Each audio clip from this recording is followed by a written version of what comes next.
Sebelum melanjutkan, jangan lupa subscribe dulu, terima kasih.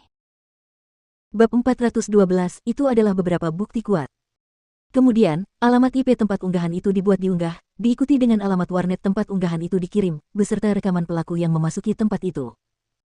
Mukiki bahkan dengan sayang merilis gambar definisi tinggi gadis itu, serta hubungannya dengan Fakultas Ilmu Forensik dengan semua referensi yang tersedia, semua orang mengerti maksudnya. Yang lebih konyol lagi, rekaman video gadis di warnet itu diperbesar. Meski tubuhnya menghalangi sebagian konten, nama akunnya memang yang mengunggah unggahan yang mempermalukan dosen tersebut. Kebenaran tiba-tiba terungkap. Persetan denganku. Itu bukti kuat untuk berpikir bahwa Mukiki benar-benar menemukannya. Jadi dia benar-benar dijebak. Itu gerakan yang luar biasa. Nilai sempurna untuk pembalasan Mukiki. Para siswa yang menikmati drama itu semuanya melihat bukti Mukiki dengan mata kepala mereka sendiri dan merasa sangat puas karena bukti itu sangat cocok dengan mentalitas para penonton. Sebenarnya, mereka tidak menyangka kalau Mukiki sama sekali tidak peduli dengan nama baik pelaku kejahatan tersebut dan mengunggah foto beserta namanya ke internet dalam ukuran besar, akan sulit bagi orang untuk tidak menyadari hal itu. Wajah Feng Sanxian dan kelompoknya berubah saat melihat postingan tersebut. Bahkan, pelaku langsung menutupi wajahnya dan meninggalkan kantin kampus untuk kembali ke asramanya. Ternyata apa yang dikatakan Mukiki kemarin tentang utara dan selatan kota itu benar adanya. Dia sudah mendapatkan buktinya tetapi tidak langsung merilisnya, karena dia menunggu mereka lengah. Gadis-gadis itu merasakan bulu kuduk mereka berdiri merinding memikirkan hal itu. Sekarang setelah masalah ini terungkap, bagaimana pelakunya bisa tetap bersekolah? Bagaimana caranya? Dosen yang melihat kejadian itu juga tampak malu. Dia benar-benar marah dan percaya bahwa Mukiki adalah orang di balik postingan yang memalukan itu, dan bahkan menelepon profesor laboratorium forensik. Kecanggungan yang dirasakannya meluap dan tak tertahankan. Bagaimana ini bisa terjadi? Bagaimana aku bisa menghadapinya sekarang? Sore harinya, Mukiki datang ke kelas seperti biasa, meski gadis yang mengunggah postingan memalukan itu tidak muncul. Pada saat yang sama, sang dosen merasa makin canggung, dan dia tahu betul alasannya. Dia ingin sekali mencari kesempatan untuk meminta maaf kepada Mukiki, tetapi Mukiki bersikap seolah-olah dia tidak ada. Setelah kelas, Mukiki hendak menuju ke laboratorium forensik ketika Feng Sanxian dan kelompoknya menghentikannya. Kau benar-benar jalang yang licik, Mukiki. Kenapa tidak menunjukkan buktimu padahal kau sudah memilikinya, dan menunggu selama 3 hari? Menghebohkan orang banyak. Mukiki menatap kedua gadis di depan dan Feng Sanxian di belakang, lalu tersenyum. Aku akan melepaskannya kapanpun aku mau. Apa? Kau ingin memerintahku? Jangan terlalu percaya diri, kita lihat saja nanti. Ketiganya hendak pergi setelah menyampaikan pendapat mereka, tetapi Mukiki memanggil dan menghentikan mereka. Saya sudah melihat kata-kata di postingan itu dan kata-kata pelakunya, dan saya rasa dia tidak menulisnya sendirian. Ada ruang untuk pengamatan yang cermat, bagaimana menurut kalian bertiga? Merasa bersalah, kedua gadis lainnya segera pergi, tepat saat dosen itu mendatangi Mukiki dan berkata, "Maaf, Kiki. Aku salah tentangmu." Tidak apa-apa, karena profesor tidak pernah mempercayai omong kosong itu. Mukiki menjawab dengan nada ironis. Dan sebagaimana dugaannya, raut wajah dosen itu berubah gelap. Sekarang setelah kebenarannya terungkap, apa rencanamu untuk teman sekelasmu itu?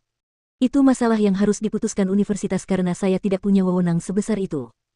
Sampai jumpa, Nona, saya masih harus menuju laboratorium forensik. Sungguh kacang yang sulit dipecahkan. Lagi pula, dosen itu tidak pernah membayangkan bahwa temperamen Mukiki bisa begitu kuatnya. Sementara itu, kelompok Feng Sanxian segera menghibur gadis yang digantung hingga kering saat mereka kembali ke asrama. Tidak apa-apa, tidak ada yang terlalu serius. Aku akan meminta ayahku berbicara dengan kepala sekolah, hukumannya bisa diringankan.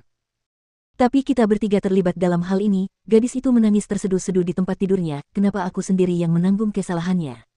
Yah, semua orang menyalahkanmu. Tentu, kita semua akan terjebak dalam api jika kau mengungkap kami, tetapi kita semua melakukannya karena kita tidak tahan dengan wanita jalang Mukiki yang berlenggak-lenggok. Jika kita juga terungkap, bagaimana kita bisa mengganggunya mulai sekarang? Pepatah yang mengatakan, 3 orang membuat seekor harimau itu benar adanya. Jelaslah bahwa gadis yang mengunggah postingan yang memalukan itu bodoh dan dijadikan umpan meriam oleh kedua gadis lainnya. Tentu saja, orang terpintar dalam seluruh kejadian itu sebenarnya adalah Feng Sanxian, dia tidak melakukan apa-apa, dan hanya harus menyaksikan orang lain mati untuknya, bahkan mungkin dihukum karenanya. Oleh karena itu, sangat disayangkan jika masalah ini tidak berlalu begitu saja. Berbicara dengan kepala sekolah untuk menyelesaikan masalah. Saksikan Seng Xiao melakukan beberapa gerakan tingkat tinggi di balik layar. Sementara masalah tersebut terus meningkat di forum sekolah, pelakunya tidak muncul di kelas dalam 2 hari terakhir.